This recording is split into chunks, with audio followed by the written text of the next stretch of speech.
여러분, 보험 설계사가 언제 번아웃이 오는지, 왜 오는지 알고 계세요? 활동하면서 어느 순간 갑자기 슬럼프 아닌 슬럼프가 찾아옵니다. 문득 이런 생각이 들어요. 똑같이 열심히 하고 있는데 왜 갑자기 제자리인 것 같지? 왜 잘 되다가 안 풀리지? 이걸 어떻게 해야 돼? 하루하루 지날수록 고객한테 치이고 회사한테 치이고 팀장한테 치이고, 근데 도대체 뭐가 문제인지도 나는 모르겠어. 내가 이렇게 하고 있는 게 맞는 걸까? 설계사로 활동하면서 이 생각 안 해봤다면요, 그 사람 진짜 거짓말쟁이에요. 이 생각을 해본 설계사가 문제가 아니라 지극히 정상인 거거든요. 이 번아웃이 찾아오는데도 순서라는 게 있어요.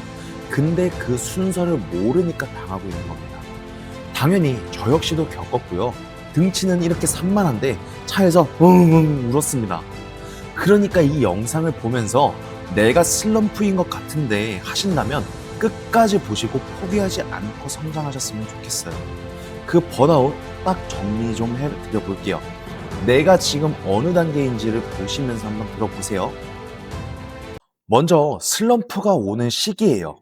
이렇게 6차월, 12차월, 18차월, 24차월, 6개월 단위로 꼭 한 번씩 찾아옵니다.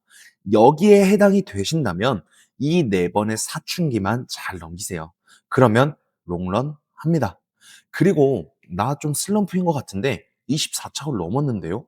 하시는 분이 있을 수 있거든요. 어차피 안 그만둘 거잖아요. 24차월까지의 슬럼프를 잘 견딘다면요, 그 설계사는 계속합니다. 그런데 이 중에서 가장 위험한 슬럼프가 딱 2개 있어요. 바로 6차월, 12차월. 여기서 갈리는 거예요. 이걸 못 버티면 다시 원래의 환경으로 돌아가시는 거고, 이걸 잘 버티면 새로운 환경이 여러분을 마주해 줄 거라는 거 꼭 기억하시길 바랄게요. 자, 번아웃이 오기 전에 공통적으로 오는 신호가 있습니다. 첫째, 고객한테 연락하는 게 싫어요. 기존에는 편하게 전화를 했는데, 또는 어렵지 않게 전화를 했는데, 어느 순간부터 전화 버튼 누르기 전에 한 번 더 생각하게 됩니다. 왜요? 잦은 거절로 또 거절할까에 대한 데미지가 축적됐거든요. 반대로 전화가 오면 불안해요. 괜히 뭔가 잘못해서 문제가 생긴 것 같거든요. 자, 둘째, 계약이 빠지는 게 예전보다 더 크게 느껴집니다. 청약 철회권, 실효권, 해지권. 물론 원래도 속상하지만 이제는 이것들이 며칠씩 머릿속에 맴돌아요. 내가 뭐 잘못해서 이렇게 하나? 다음 달 환수 어떻게 하지? 계약 어렵게 넣으면 뭐해? 또 계약에 문제 생길 텐데. 하면서 데미지가 축적됐거든요. 자, 셋째, 이 일을 계속 해야 되나? 이런 생각이 수시로 머릿속에서 맴돕니다. 이 세 가지가 동시에 오면요, 그게 번아웃이에요. 그래서 이걸 어떻게 해야 되는데 하면서 계속 제자리를 맴돕니다. 이런 증상 지금 해당되시는 분 있으시죠? 왜 이렇게 되는 건가? 원인은 사실 단순해요. 소진이에요, 소진. 에너지 소진. 새로운 에너지가 채워지는 것 없이 계속 쓰기만 한다는 거죠. 설계사라는 직업은 생각해보면 구조적으로 감정 노동을 하게 됩니다. 고객한테 맞춰줘야 되고, 거절당해야 되고, 민원도 받아야 되고, 한 번 체결했다고 해서 끝나는 세일즈가 아니고, 근데 이걸 버티게 해주는 뭔가가 있어야 되는데, 보통은 그게 계속되는 미팅 또는 안정적인 수입으로 버틴다라는 거죠. 하지만 수입도 미팅도 안정적이지 않으면 어떻게 될까요? 버티는 힘 구조 자체가 없어지는 거예요. 그렇게 내가 왜 이 일을 하는지 모르겠으면 그 순간부터 무너지는 건 시간 문제가 되겠죠. 제가 8년 동안 영업을 하면서 이런 번아웃 오는 설계사 정말 많이 봤겠죠. 여기엔 저 역시도 포함이 되어 있는 거고요. 그 결과 그만두는 설계사들한테는 공통점이 있어요. 바로 혼자 버티고 있는다라는 거죠. 일어설 줄 모른다라는 거예요. 이 두 가지가 꼭 해당이 되더라고요. 팀은 있는데 실질적으로는 혼자 해요. 힘들다고 문제가 있다고 말할 사람이 없는 거죠. 그런데 진짜 없나요, 옆에? 라고 물어보면 있어요. 내 상급자 있다고요. 하지만 그들에게 요청하지 않는 이유는 해결이 안 되니까 어차피 안 될 거라는 걸 알기 때문에 말을 안 하고 혼자 버티는 겁니다. 그렇게 버티는 걸 성공하면 롱런 하는 거고 못 버티면 돌아가는 거예요. 그런데 내가 도움을 받게 되더라도 그걸 상급자가 직접 해결해 준다면 그게 또 문제가 됩니다. 왜요? 문제 해결을 했는데. 네. 당장은 해결했어요. 그런데 다음에 같은 문제가 일어나면 스스로 할 줄을 모르거든요.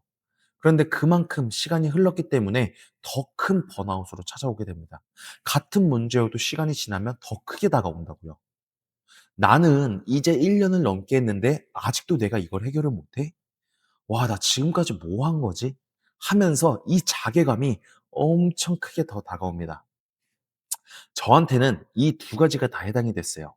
저 스스로의 슬럼프에서는 도움을 못 받고 혼자 버텨서 이겨냈고, 그래서 자생하는 방법을 터득했지만, 제가 관리자로서 저희 팀원들의 슬럼프를 제가 직접 해결해 줬기 때문에 이 친구들 스스로 일어서는 방법을 안 알려줬습니다. 그래서 더 큰 슬럼프에 빠져서 결국 실패를 맞이하게 된 거죠. 번아웃이라는 건 아예 안 올 수는 없어요. 근데 이게 번아웃이구나 하고 빨리 알아채고 회복할 수는 있습니다. 그럼 어떻게 해야 될까요? 방법은 세 가지예요. 첫째, 내가 지금 어느 단계에 있는지를 파악하는 겁니다. 나는 현재 이 정도 차원의 어느 정도 지식을 가지고 있으며 청약을 위한 단계를 어떻게 하고 있는가 조목조목 파악해 보고 문제점을 파악하는 거죠. 둘째, 수입 구조를 한번 점검해 보세요. 한 건 빠져서 흔들리는 구조라고 하면요. 그 구조 자체를 바꿔야 돼요. 데드라인을 만들고 구멍이 난다면 바로 메울 수 있는 준비를 해 주셔야죠. 그리고 세 번째, 환경을 바꿔보는 겁니다. 결국 나와 합을 맞추지 못한다면 그 환경은 결국 나를 바꿔주지 못해요. 환경을 바꾸기 전에 다만 꼭 하나만 생각하고 움직이세요. 본인은 본인의 것을 내어줄 수 있는 기버가 될지, 아니, 나는 이기적으로 무조건 받기만 하는 테이커가 될지, 이것을 둘 다 행할 수 있는 매처가 될지. 이게 무슨 말일까요? 기버는요, 내어주는 거예요. 상대의 이익을 우선시하는 조직에 있다라고 하면 모두가 서로의 것을 거부감 없이 내어줄 겁니다. 반면에 테이커만 있는 조직은요, 원초의 테이커라는 건 나는 내 걸 주지 않지만 받기만을 원해. 받기만을 원하는 사람들이 모여있는 조직에 있다라고 하면 어떻게 되겠어요? 음, 말하지 않아도 이해되시죠?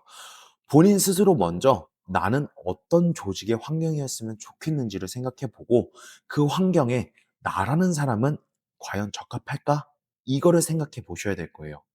죄송하지만 만약에 본인의 성향이 테이커, 받기만은 원한다는 이기적이다라고 한다면 어떤 조직을 가도 이 번아웃을 이겨내지는 못할 겁니다. 번아웃이라는 건 절대 남 얘기가 아니에요. 저도 왔고 제 주변 동료들도 다 왔고 지금 이 영상을 보시는 분들 중에도 번아웃을 겪고 계신 분들 있을 거예요. 중요한 건요, 번아웃이 오는 게 내 의지가 약한 게 아니라는 거예요. 성장을 하고 있기 때문에 오는 거고 그 성장의 발판에서 넘어가면 진짜 성장인데 이걸 넘어가지 못하면 실패를 맞는 겁니다. 이 발판을 어떻게 더 멋지게 해결할 건지는 여러분의 환경에 달려있어요. 꾸준히 살아가는 설계사, 혼자 버티는 게 아니라 버틸 수 있는 시스템 안에 있는 거예요. 이 시스템이 궁금하신 분, 그리고 나도 기버가 되고 싶고 기버의 환경이 궁금하신 분이라고 하면 아래 링크를 눌러서 연락주세요. 혼자 버티지 마세요. 살아남는 시스템 같이 만들도록 하겠습니다. 끝까지 살아남는 설계사 곽현진이었습니다.